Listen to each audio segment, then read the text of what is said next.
हम सांख्य दर्शन की बात करते हैं। सांख्य में पुरुष और प्रकृति ये दो बातें मुख्य रूप से बताई गई है कि पुरुष है वो एकदम शुद्धतम अवस्था में है और प्रकृति माया है। जब उस प्रकृति की छाया पुरुष पर पड़ती है तो उससे जब लुप्त हो जाता है तो अशुद्ध हो जाता है, और जब वो छाया मिट जाती है तो पुनः वो शुद्ध हो जाता है। तो हमारे आध्यात्म दर्शन में आपने प्रकृति की बहुत बात कही है, और आत्मा की अनुभूति की बात भी एक पुरुष बनने की बात है। तो किस आप इसको सांख्य दर्शन से जोड़ करके उसको कंप्लीमेंट्री बना करके, इसको पूरक बना के थोड़ा सा हमें दृष्टिपात करें। ये प्रकृति और आत्मा ये दोनों अलग है। प्रकृति का धर्म और आत्मा दोनों का धर्म भी अलग है। और जो प्रकृति है वो प्रकृति कुदरती रचना के रूप में काम करती है, अपने स्वतंत्र अस्तित्व उसका नहीं है। आत्मा का स्वतंत्र अस्तित्व है क्योंकि वो मूल है, तत्व है, तत्व का कभी नाश नहीं होता है। प्रकृति वो अवस्था है और अवस्था के रूप में उसका जन्म भी है, जीवन भी है, मृत्यु भी है। हर अवस्था का भी नाश होता है और अंत में वो खुद भी एक अवस्था होती है प्रकृति, उसका भी क्या होता है, नाश हो जाता है। तो इसीलिए जो नाशवंत प्रकृति है वो तो अपने आप ही टेम्पररी है, और जो शाश्वत पुरुष है वो तो परमानेंट है। तो पुरुष और प्रकृति को नारी जाति बोला जाता है और परमात्मा को नर जाति बोला जाता है। आत्मा कैसा है और प्रकृति कैसी है, तो नर जाति और नारी जाति ये दोनों है। और नर नारी का संगम इसको कहते हैं क्या कहते हैं, इसको कहते हैं कि शिव कहते हैं। क्या कहते हैं? शिव में नर नारी का दोनों का रूप कॉम्बिनेशन है।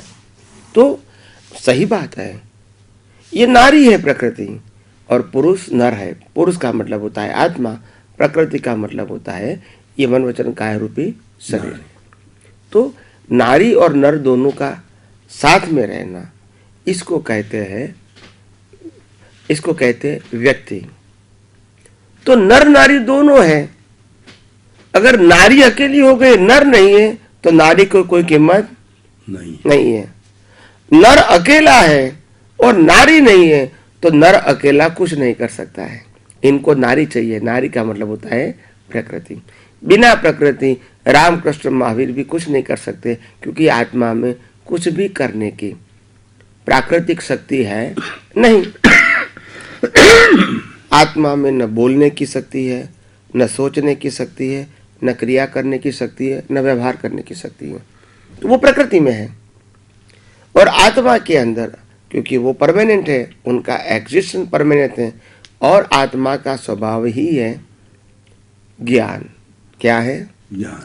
और आत्मा की हाजिरी में ही दर्शन खुला होता है। क्या होता है? दर्शन का मतलब होता है सनातन सत्य खुला होता है। तो इसीलिए इस संसार को समझने के लिए ज्ञान और दर्शन दोनों चाहिए। रियल ज्ञान और रियल दर्शन, परमानेंट ज्ञान और परमानेंट दर्शन। तो ज्ञान वास्तव में क्या है? ज्ञान का मतलब होता है मैं शुद्ध आत्मा हूँ, मैं चेतन हूँ, मैं अविनाशी हूँ, मैं हर प्रकार की अनंत शक्तियों वाला हूँ। तो ये ज्ञान है। प्रकृति क्या है? तो कि प्रकृति विनाशी है, प्रकृति टेम्पररी है, प्रकृति का रचयिता कुदरत है, प्रकृति को चलाने वाले कुदरत है, प्रकृति का जन्म, जीवन और मृत्यु कुदरत के कानून के अधीन है।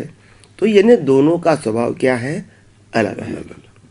तो अलग स्वभाव बाधक नहीं है, मगर प्रकृति का स्वभाव मेरा स्वभाव हो गया, प्रकृति ही मैं बन गया, और प्रकृति का भुगतान जो है वो मेरी भुगतान बन गई। बस वो अज्ञानता है। तो इंसान क्या करता है? आत्मा और प्रकृति दोनों में कंफ्यूज है। क्या है? कंफ्यूज। और कंफ्यूजन को निकालने के लिए ये साइंस चाहिए कि आत्मा भी अलग है, प्रकृति भी अलग है, आत्मा का स्वभाव भी अलग है, प्रकृति का स्वभाव भी अलग है। आत्मा का संचालन स्वयं है और प्रकृति का संचालक कुदरत है।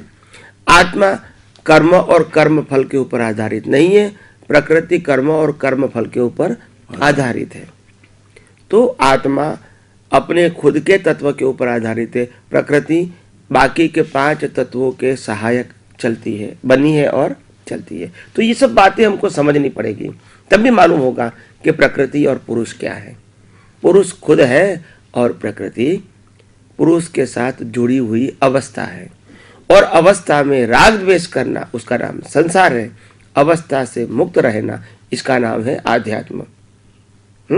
और आध्यात्म में रहने के लिए ये 6 तत्वों का यथार्थ ज्ञान होना जरूरी है।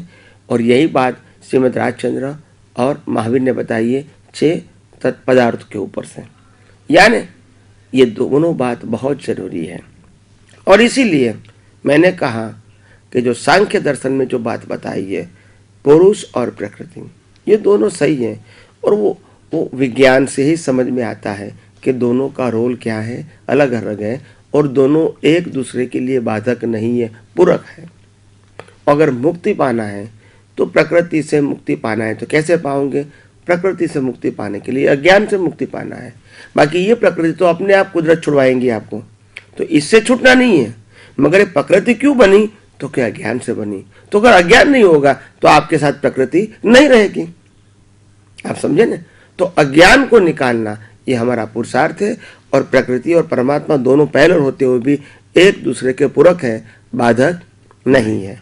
सिर्फ मालिकी भाव और कर्ता भाव का जो अज्ञान है वो ही बाधक है, वो ही बिल्डिंग बन जाता है। बिल्डिंग को तोड़ना है, बाकी दोनों अपने स्वभाव में ही है।